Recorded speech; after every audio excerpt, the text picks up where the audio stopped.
What's good, YouTube? It's your boy, Blue Blood Sports TV, back at y'all with another one. So, this weekend marked a historic moment in the sport of boxing.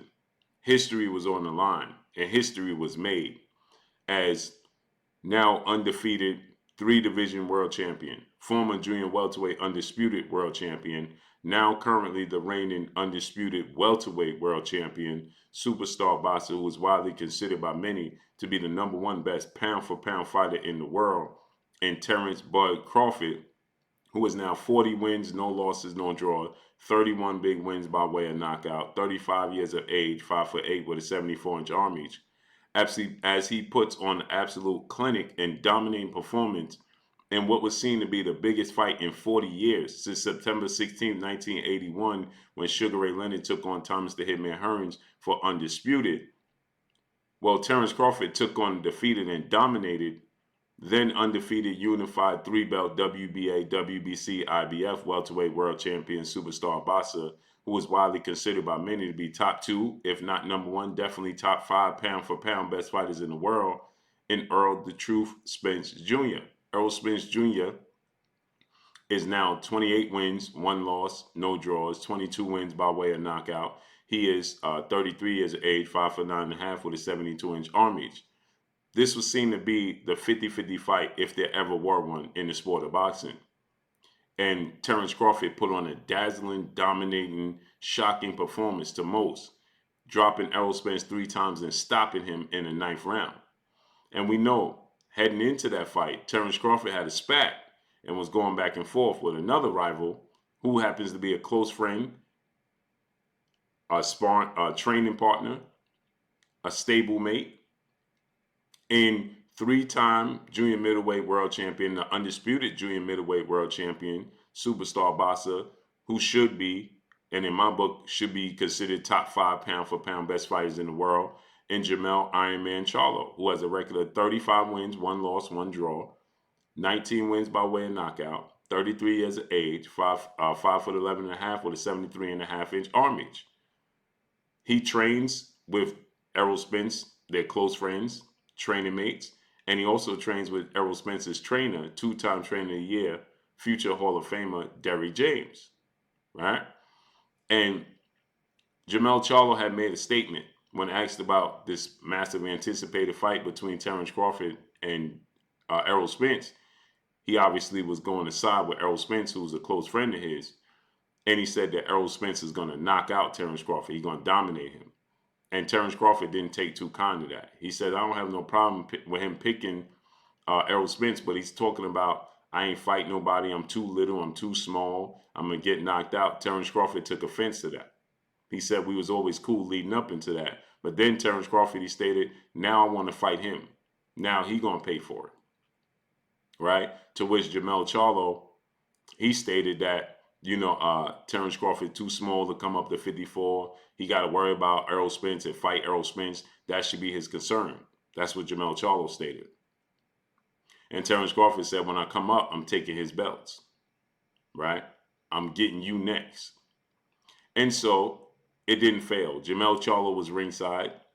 And every time Terence Crawford knocked Jermell Charlo down, knocked Errol Spence down or did anything great in the fight, he made sure he found his way over to Jermell Charlo in the corner to let Jermell Charlo know, you're next.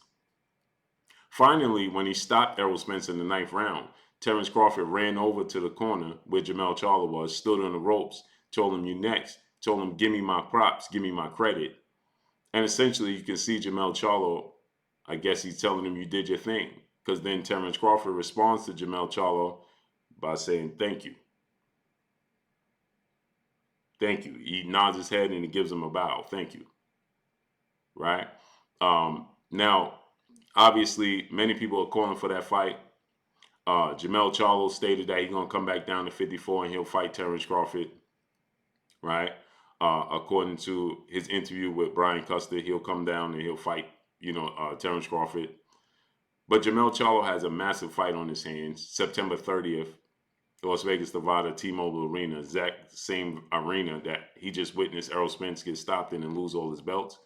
as he's going to face 4-division world champion, Mexican superstar boxer, who's widely considered by many to be the face of the sport of boxing, who is the undisputed super middleweight world champion. That is Saul Canelo Alvarez.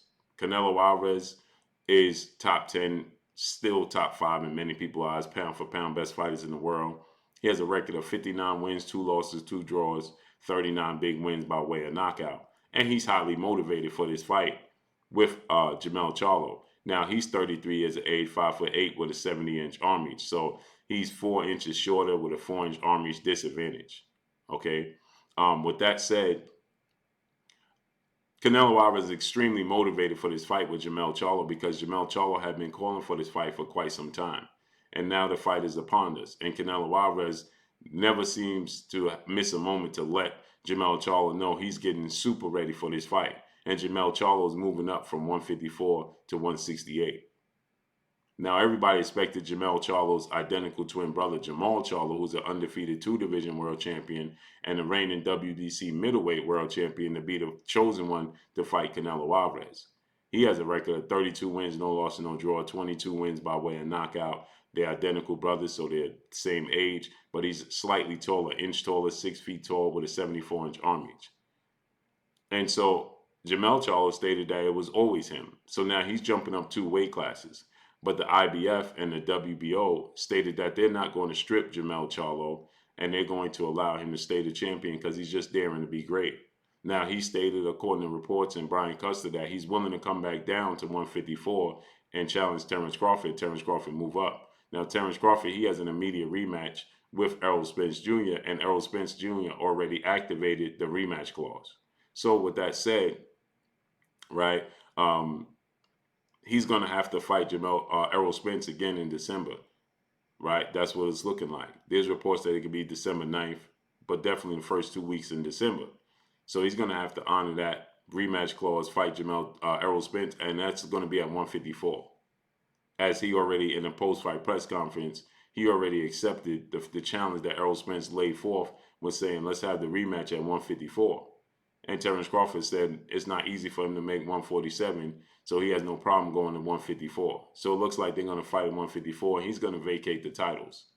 So with that said, now the question is, if Jermell Charlo beats Canelo, is he planning to come back down? Because if he beats Canelo, there's going to be a rematch clause for him, and he's going to be at 168 once again. And that's going to probably be in May.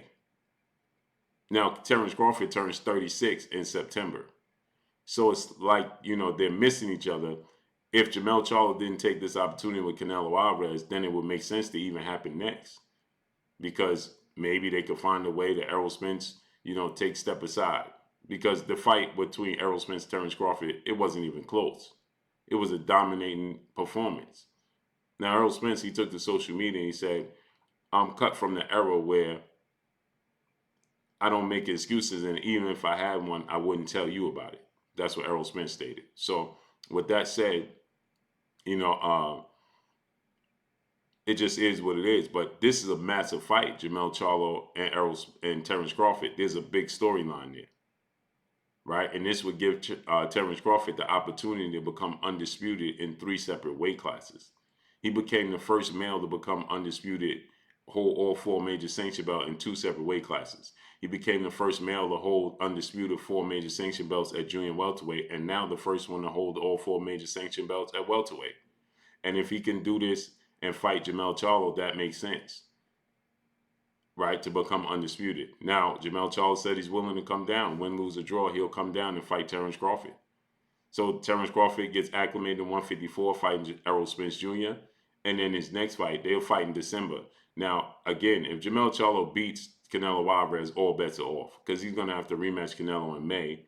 And then should he rematch him in May, if he beats him again, he's definitely not come back down to 54. And it depends on how he loses, the manner in which he loses. So it looks like Jermell Charlo, who was extremely emotional after the fight, he's very close friends with Errol Spence. He was emotionally driven after the fight, as expected, that he gave Terence Crawford his credit, right? Some people around him related that he said, "Oh, you did your thing," or he just gave him the head nod. You got that, dog. Right? Terence Crawford gave him the bow. Credit. It's a sport.